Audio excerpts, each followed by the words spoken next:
All right. Hey, Nicole. How are you? Hey, Nikki, or like I like to call you, being disrespectful, Nike. Uh-huh. Yeah, there Only I you can do that go. and get away with it because I live so far away. You can't get. Yeah, uh-huh. Uh-huh. So this week we are talking about Lakeview Terrace Yes. 2008 by Overview Productions, which is Will Will Smith and Jada Smith. Actually, it's Will Smith, Jada Smith, and Jane Lasseter's production company. That's a partnership with all of them. I didn't know that initially, but yeah, this came out in 2008, based on a true story. Based on a true story. Didn't know that the first time I saw that. This is a it's not the movie I expected. The first time I saw it, it wasn't the movie I expected. And I don't think a lot of people who saw it expected what they got. What are your thoughts? I don't think they did either because, like you and I were discussing prior to get it online, is a lot of people are not used to seeing the tables being turned. Hmm. To see a black man exhibit that level of racism, hatred, anger, towards, you know, whites, or in this case, it wasn't just a white angle, it was the interracial aspect that seemed to be a trigger for him. And we're going to talk about that a little bit more because it wasn't as direct of a trigger as you think it would be. So there's some psychosis that's there. Well, Right.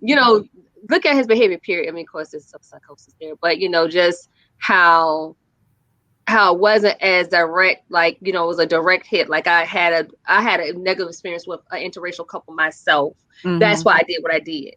No, that's not how it went down. So Yeah, there was a twist to it that was, and it came out later, much later. it did, and then when it came out, you're like, really? It's like Yeah, that's why you're mad. yeah, and it's like you didn't know what to, after everything. You kind of didn't know whether to feel sympathy or whether you just wanted to smack them I because was like, I mean, this. that's just dumb, man. Get some help for that. But Right, right, yeah, but yet here we are.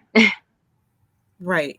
And at the time that it came out, there were, and don't get me to quoting what the events were, but there was building tension around police brutality against the black community and stuff. So again, this was a twist that was kind of thrown out.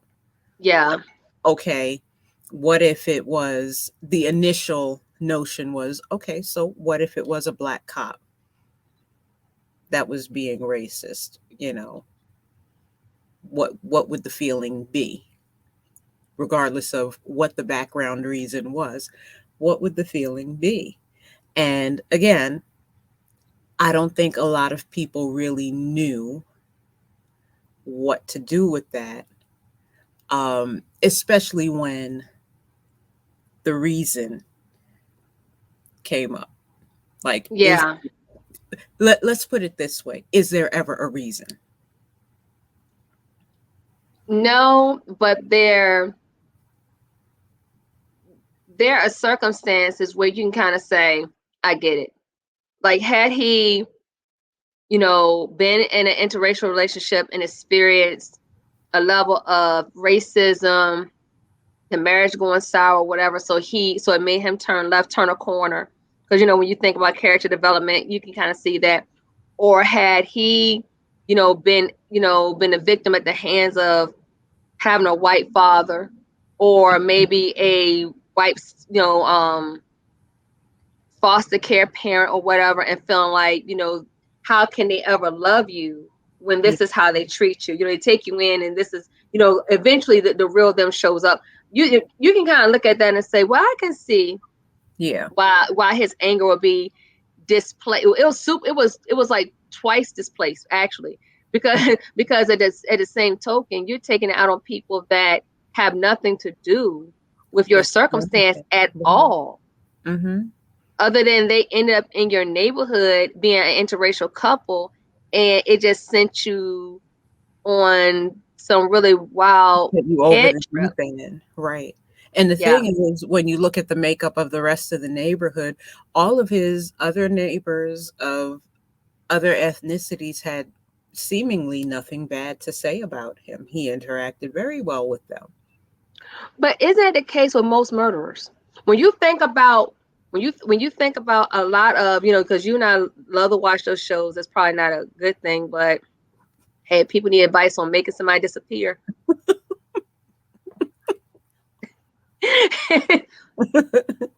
you know, on the burn phone though, not on a real line. But yeah, when you watch movies like that or shows like that or documentaries, what do you always say about the axe murderer next door or the serial killer? Oh, he was such a nice guy. We It's had no idea. We never would have thought. it's Yeah. one or two things. Either that person was super nice, everyone loved him, he was the life of the party, Or or they he were was recluse. yeah, or a recluse where, Hmm. we really didn't know him that well. He didn't come out. He was really quiet. He really kept to himself. It's one or other. You never get that really like, that mixed bag of he was a straight weirdo. I mean, you may get one of those every now and again, but just based off my experiences, and maybe somebody in law enforcement could chime in once we post this show, doesn't Hmm. doesn't it always seem to be the case where it seems like it's that everyday average guy that everyone looks up to, thinks they're cool and wonderful, Hmm. or the guy that kind of, he comes out a little bit, everything gets ordered to the house type of, nut job. So Right. yeah, that. Yeah. Well, it was interesting when you talk about character development. Um, I think the other thing that kind of drove me crazy was, excuse me, the stereotypical white guy. I'm We're, we're, pausing we're, to we're, we're, we're going to go there this evening. That's what we're doing. yes, yes, and that long silence you all just experienced was dramatic pause for a reason. So Chris Matson plays Kerry Washington's husband Husband. in the field. Kerry Washington plays Lisa Matson. So they are the interracial couple that moves next door to Samuel Jackson, who plays Abel Turner, Abel. is the cop who's like, oh no, they didn't move next door to me with their interracial selves. I'm not feeling this. Okay. So they move in next to him and they're all very happy and lovey dovey and, hugging it out and PDAs all in his face, which he ain't happy about. And when Abel Turner starts doing annoying little things like shining his security light through their bedroom window, and Chris has to go knock on the door and go, "Hey neighbor, you mind turning that light off for me?" Yeah. Um yeah, he's very, hi ho, I'm trying to be nice and neighborly about it. And when Abel's like, yeah, well, you may just want to put some curtains up. He's like, yeah, well, listen, it was nice meeting you and yeah, I'll see you later. He backs But down, so he folds. He folds and it's like, okay, you're a grown man. You are grown. but I need you to put a little more bass in your voice and say, no, I really need you to redirect your lights because they're really bright. And you But should, at that time in the movie, I can't remember. Was he familiar with the fact that he was a cop, or did he just think he was just your average neighbor? he was not. He thought he was his average neighbor. Oh, okay. So with that being That was said, their first that takes, interaction. yeah, that's the layer that needed to have been there for him to be so timid. But what I can say is that you have people out here that, everyone wants to have an alpha male, you Mhm. know and he may have been Beta or Delta. He's further down down the Or alphabet line. Huh? or Zeta. Zeta. Zeta. You know, yeah, when it comes to male, vibrato, like I can really, he may have been further down. But when you said the typical white guy, it's funny because a lot of conversations I had around, yeah, Stereotypical. stereotypical, Mhm. how we get roles where we play the angry black woman, or Mhm. the oversexed African American male, or the mother big mama type. We get put in those kind of roles. But I wonder how many conversations are being had about, and it probably not because of the nature of how the film industry works, about how they even put their own people in these little cute boxes. And I guess you could say, you may have the Barbie doll, Stepford wife kind of cheerleader type of chick, or you always have that sexy vixen type of, I can have everyone. Mhm. So I guess it's something to be said that in the case of this movie, he was that character. He was the Right. one that was put in a specific kind of box, and he And he really, spoke to it. He really spoke to it. He was from like, beginning to end. yeah, he was like, even with his father-in-law, because there were a couple of scenes where he was in the presence of his father-in-law, and he had to say to his wife, your dad doesn't like me. And she was like, come on now, it's not that bad. My dad likes you. And she's like, no, your dad doesn't like me. And he went all little boyish in the presence of the dad. And at the dinner, he tried to speak up in front of the dad and was like, well, we'll start a family when we're ready. And the father challenged him, and he wasn't, the father was played by Ron Glass, and he wasn't overly pushy about it, but he asked him a very pointed question at that point in the film, and was like, what are you going to do? Or he didn't say, what are you going to do? He asked, do you plan on having children with my daughter? And the underlying question behind it at that point in the film was, if you're struggling to protect my daughter now, what are you going to do when you have kids That to part. also protect?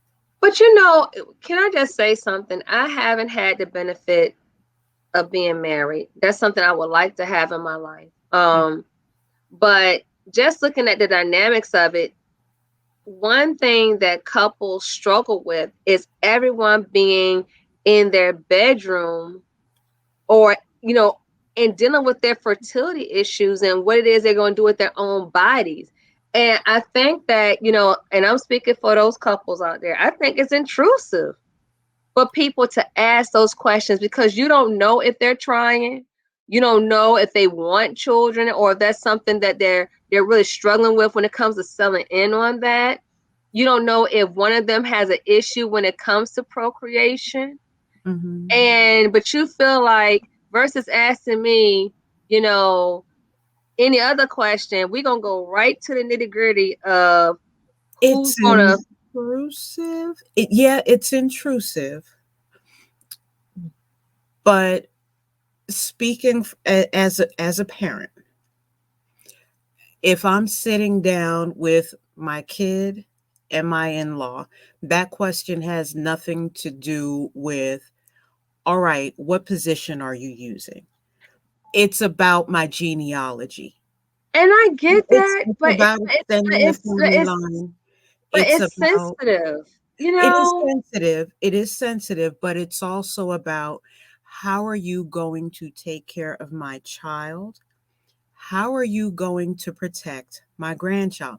I'm not interested in, okay, do you know how to work the tools that you're going to use to with which you are going to procreate? I'm not concerned about how y'all are going to engage. Are you going to do it during the day? You doing it at night?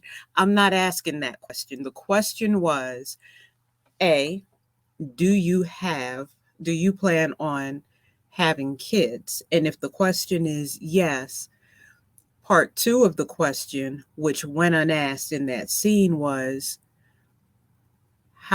what is your plan for protecting them?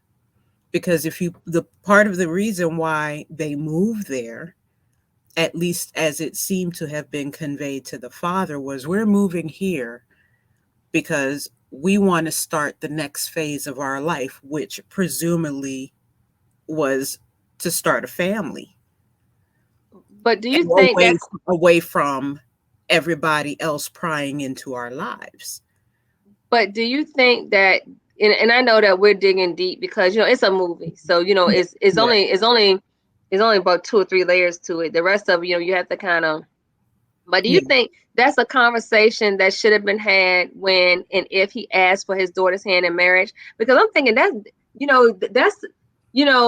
when we don't wait until I'm knee deep in a marriage with your daughter and she has my ring on her finger. Mm-hmm. We got debt together. We got a house together.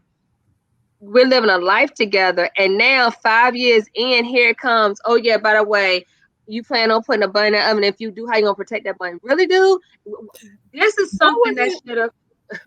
that I think the issue was they were asking to describe the scene to the rest of y'all. They Yes, had dinner let's with bring the them in. father because the father is a lawyer.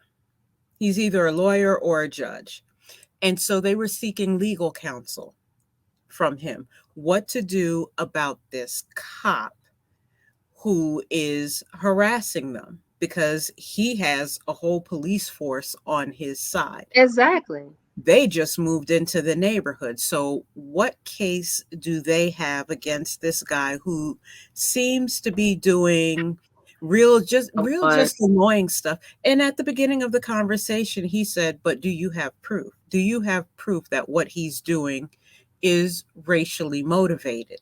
What real evidence do you have? Do you have video that he does these things? Has he outright said, I'm doing this because I hate the fact that you are black and she is white and you are together. If you don't have any evidence, you don't have a leg to stand on. You can file a complaint, but it's going to fall flat." But you know what? But you know what's not fair about that Mm-hmm. is the the the dad knowing that this guy is going up against a whole police force.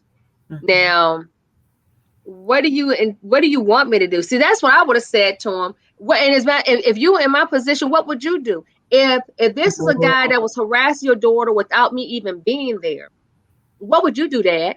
Because you And know, this is where it shows his weakness because he was too intimidated to come back and say, all right, give me advice on how to protect your daughter if you want me to protect her.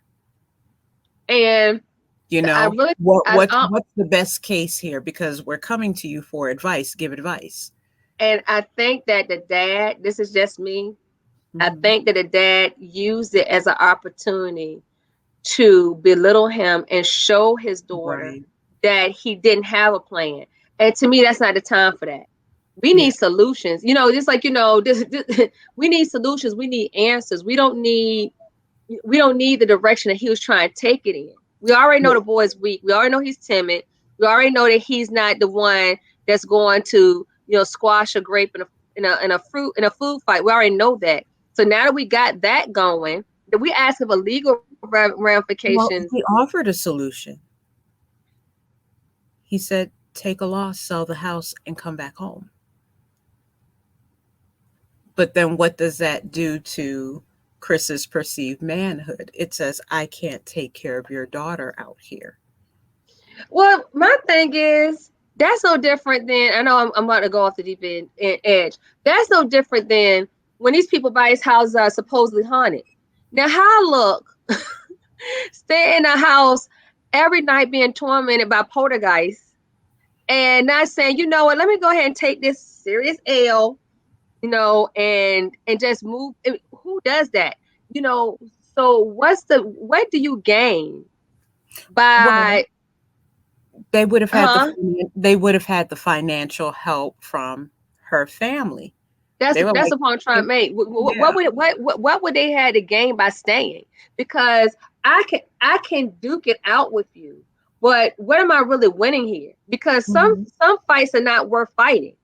Mhm. You can't show up. You cannot attend to every fight. Even boxers know that. They know who potentially they can beat. We all knew that when it came to the bullying at our school. We knew who we could take and who we couldn't. So Right. some battles are just not worth fighting. But I just thought, he punked them. I mean, there's no other way to say it because he Mhm. could. Right. Um, and I don't think that if sometimes you have to say to yourself, and then we can move on from this part of it. Sometimes you have to say to yourself, if my daughter's already married to him and it seems like she's going to stay, what can I do to help these people make it?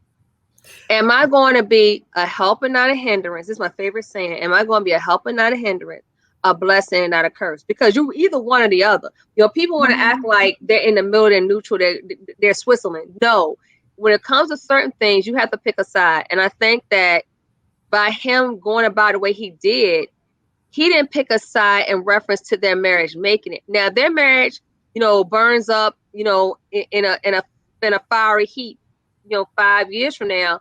That's on them. But I can never, it can never be said of me Mhm. that I didn't try to help them make it. Right. So I just, so when it comes to the I guess the relationship dynamics of it, that's whack. Mhm. But at the same time, she knew who she married. She dated a boy or a guy that wasn't that person, and evidently she was satisfied with that. Yeah. Yeah. So you can't fault him all the way because she took his hand. I mean, he took her hand and she took that ring. And Dad, you paid for the wedding, so there's that. There's that. And again, tonight's Mhm. message is sometimes you have to take that L. Hello. Hello. Hello.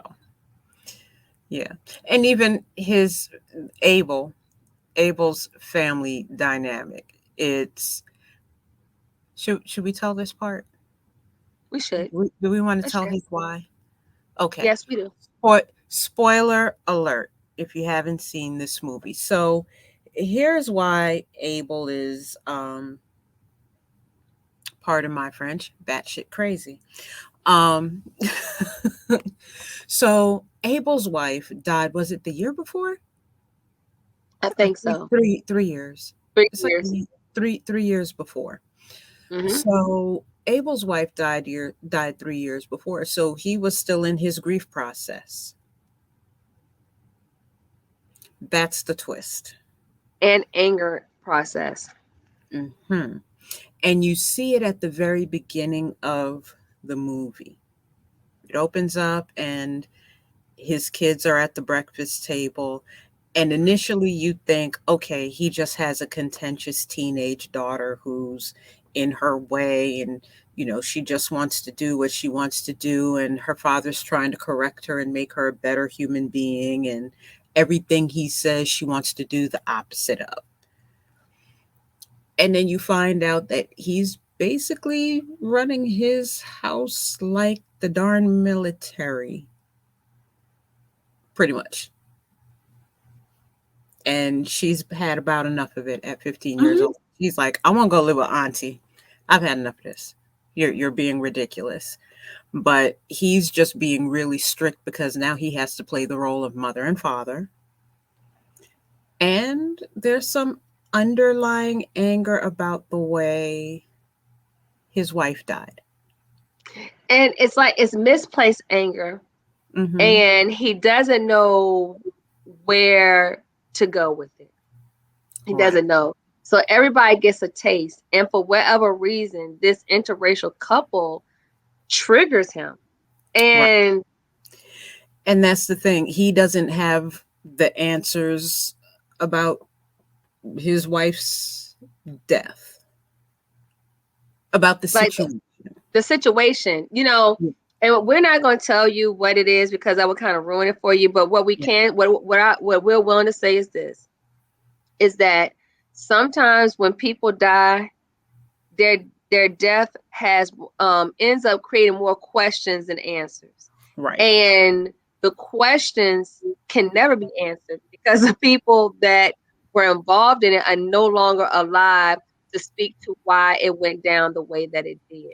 Exactly. So it plays a mental game on you because you have to kind of look back and try to piece it together and say, and come to your own conclusion. The problem with coming to your own conclusion is that we all know what that's a whole different Pandora's box, rabbit hole. You can drag yourself down, and it's kind of hard to pull yourself out of that when you're digging just that deep and you just don't know. Right. So he allowed it to take him all the way to the left, and that's the crux of the whole movie. It is around the fact that he has unresolved issues surrounding his the death of his wife. Right. And these people just ended up in the crosshairs of that. Exactly. But what I would say about it is if anybody doesn't learn anything, they need to learn this, is that if you're in a grief process, and grieving for some people never ends, it's just various levels. They often call it like, waves. It comes in waves, kind of like when you're at the beach and you have waves that break, against the beach, and the more subtle ones and all of that. Mm-hmm. If you get too deep into that process of trying to live without that person, you may need to see somebody. And if you have people kind of telling you need to see somebody, then guess what? You probably do, because most people don't feel comfortable telling other people, giving other people advice on their head or their heart when it comes to stuff like that. Like, yeah, you needed to go. And that's the issue. And then he's a cop. So I don't know if he really felt comfortable because, you're supposed to be macho. You're supposed to be to handle yourself and shake it off or whatever. Mm-hmm. Well, he had the mentality that he was the law. He took it upon himself to, he was the one who decided he was going to patrol his community because he had a badge and a gun so he could protect everybody. So he had a superiority complex on top of everything else. Or God complex, that type of thing. Mm-hmm.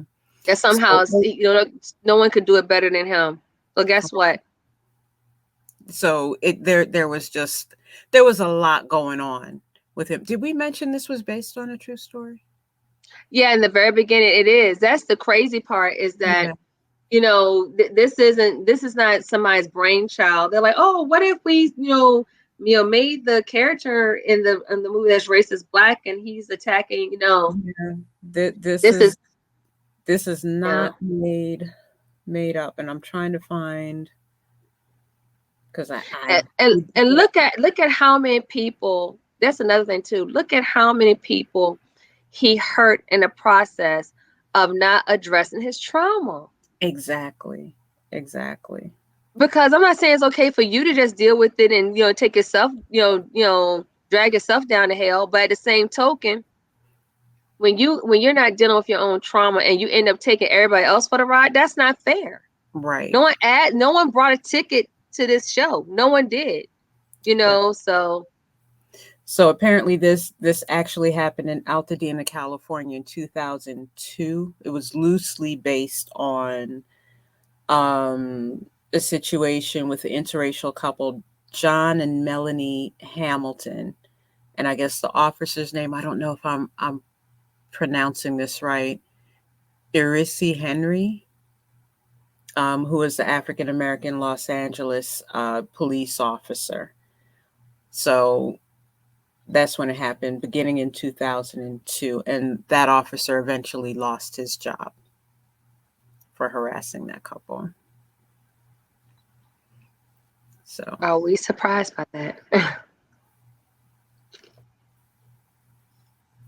at all.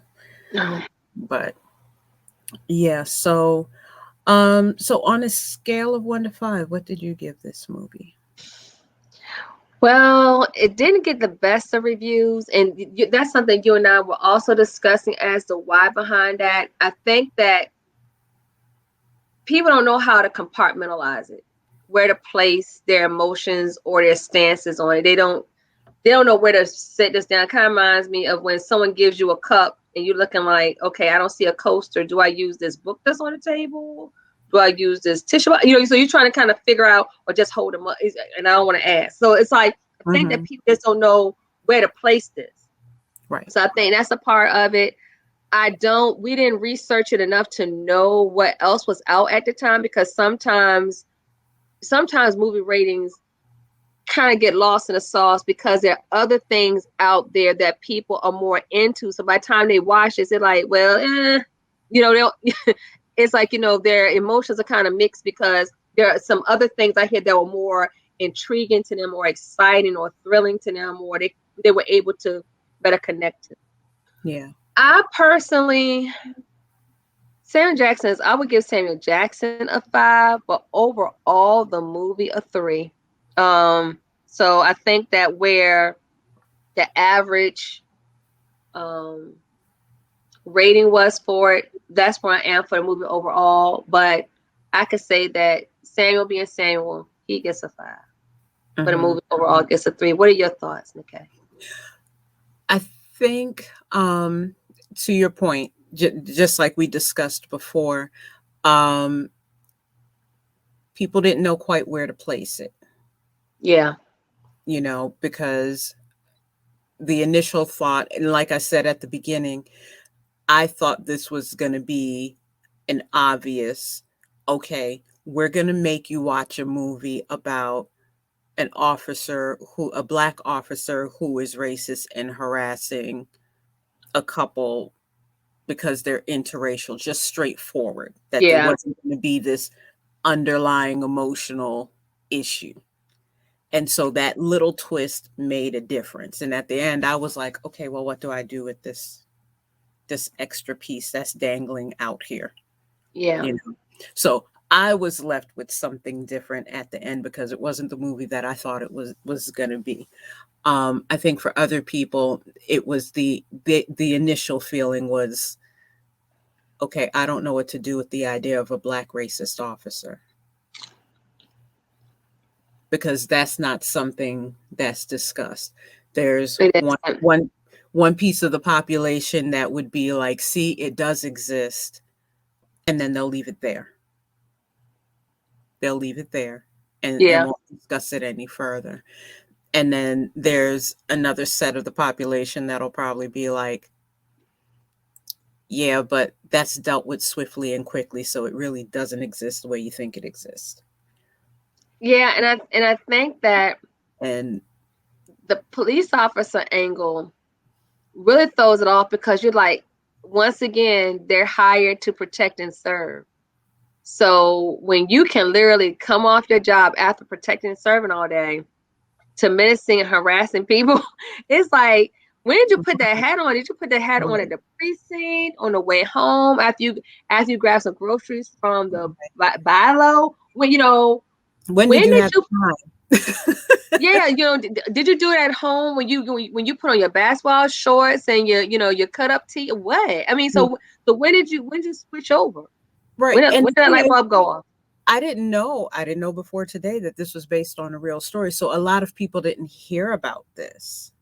So overall, for just the presentation, because I've seen it more than once, this still had me kind of on the edge of my seat going, oh my gosh, is he really doing all of this? Like you said, for Sam Jackson, because you can't go wrong with Sam Jackson. He always can't. Really he brings it. And even Kerry Washington, you know, she was there. She was present. I'll give it a 4. And she didn't give the ugly cry. God, we thank you. She didn't. I love Kerry. Let me tell you something. Andrew made me fall in love with her, but that's a chink in her armor. It's an ugly cry she does at times, and I'm like, yeah, that needs work. Yeah. And then anything it turned into a meme says, but people can be cruel. You can't always say that. They're meme anything. Yes. But yeah, But Carrie, we I'll love you. I don't want you to take it wrong. It's just like, how you may pick about your sister wearing a color that's off that day. It's just one of those things that we had to kind of like point it out. right, right. Like, yeah, that But part. I'll give it a 4 because I don't think, if my memory serves me right, there wasn't another movie out like this at the Not time. like out like this, but I think what it is that, like I said, I wonder if, that's the part of me researching my own. Did it get lost in the cycle of other stuff coming out? You understand what I'm I think saying? it Like, did. was there something out like Training Day at the same time this was on? It's just like, okay, I kind of went to go see this just to see it. It wasn't I like, it wasn't as good as this film, that type of thing. no, I think this was just kind of like a standalone, unique theme of a movie, and I think that's why it kind of like it was there, and then it was like, yeah, this is too much, kind of thing. It did well in the And box office for like the first yeah, few weeks, and then it kind of drifted off. and I think what allowed it to do well is because you had two main actors that Mhm. people really gravitate to. You think Right. when Carrie did this, she was knee deep in scandal. So Hmm. she brought all her people with her. She brought all the Rhymes people with her. She brought that crowd. Samuel Jackson. Again, What you can you can't go say? wrong. So the box office thing, and that's the whole thing about ratings too, because ratings, a lot of stuff is done by critics, and of course you have you know um you have the tomato ratings that are more about the people who went to go see it, the average everyday people. Right. Ain't that critics? They didn't go to NYU for this stuff. They just have feelings and emotions and thoughts and and concerns and issues. And they just, Hmm. and they kind of like, put that out there, and they give it stars and tomatoes and things like that. But yeah, so I guess you and I are kind of like, if you do the average, 3.5, Hmm. maybe, And but that's about where the movie, the ratings for it fell. The average rating, I think, fell for it. So overall, I would say don't pass this one by. Sit with it. Let it marinate. Chew yeah, on it. something to think about. I Mhm. wouldn't watch it after a long week. It's something, No, you have no, to, and there's a trigger warning at the beginning of the movie. There's a warning. Hey, that this contains these kind of themes. Take your blood yeah, pressure medication. Call your therapist if you need to. There's a warning that flashes up at the start. yeah. And So, what I would say is, people, deal with your traumas mhm, and know your triggers. That's the exactly. moral of the story. Trauma, the two T's, two and two. Trauma and triggers. Get those things under control. Yep. That's a free life coaching, you know, stuff coming from Nicole to Candace. That's free. Y'all can have that. I Yes. won't charge it. Yep. All right. Well, that is all we have for you today. Yep. I'm going to put up the message. Follow your mods. Follow your mods. And Yes, follow. Thank you in advance for the follow. yes, yes. You will find Nicole at NicoleDeCandice.com. Make sure you spell her last name right. Yes. DeCandas. And if you type that into Google, everything will pop up, all her It platforms. will. Yes. Don is not I'm with us today. prolific. Yes, she is. You will find Don at donmiskel.com. Again, Miskel. Make sure you get the last name right. Yes. Okay. And you will find me at nikkeiwrites.wordpress.com. And yes, I know it looks like Nike, but it's Nikkei.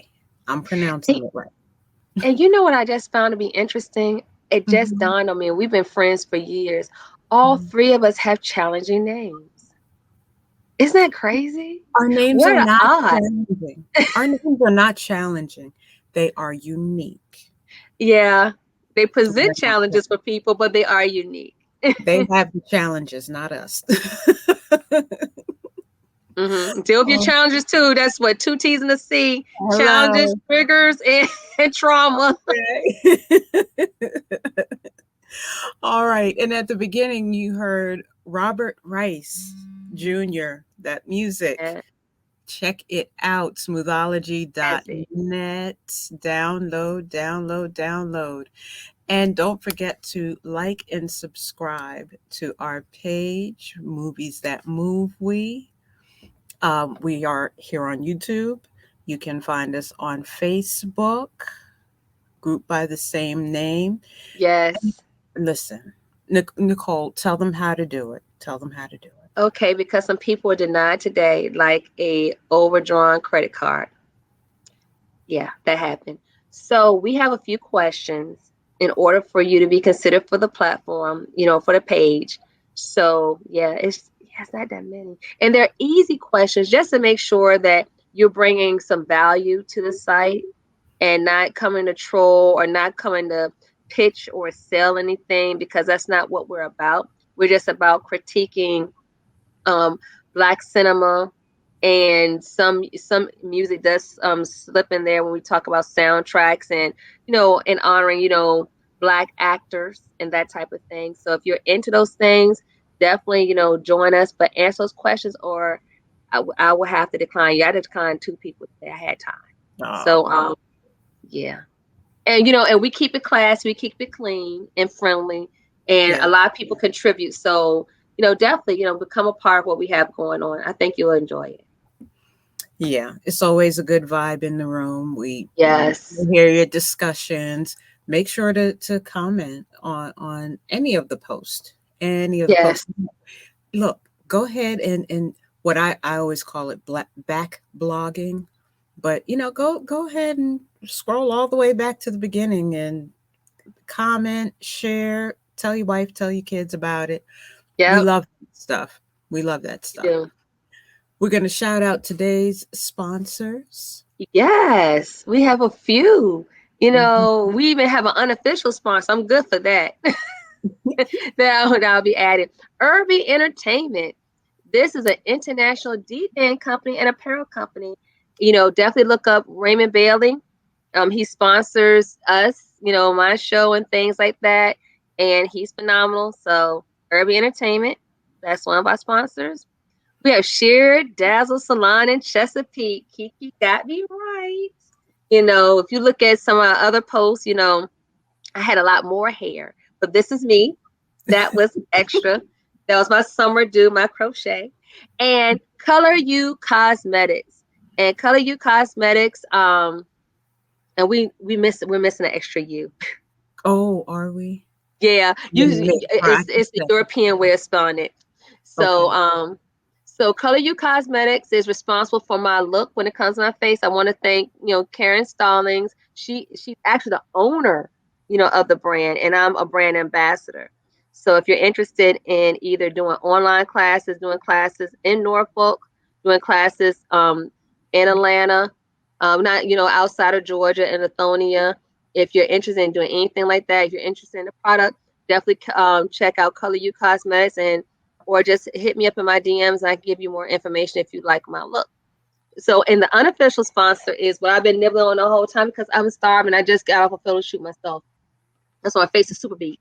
Is Skinny Pop. And Ah, I thought our I was favorite sitting to thing. eat popcorn. I kept my mouth closed, but I was starving. We had to get this show done. So we had to make some choices, some decisions. So Okay. And the just check out. other unofficial sponsor is H2O. That was my sippage. Yes. Yes, let's shout out to, a whole mug to whole water. But yeah, it is what it is. We're also thirsty. Yes. Stay Like hydrated in this walking. Stay heat. hydrated. It's hot. Yeah, it's good. Anyway, that is the show. Until next time, we will see you all later. Bye for now. Bye.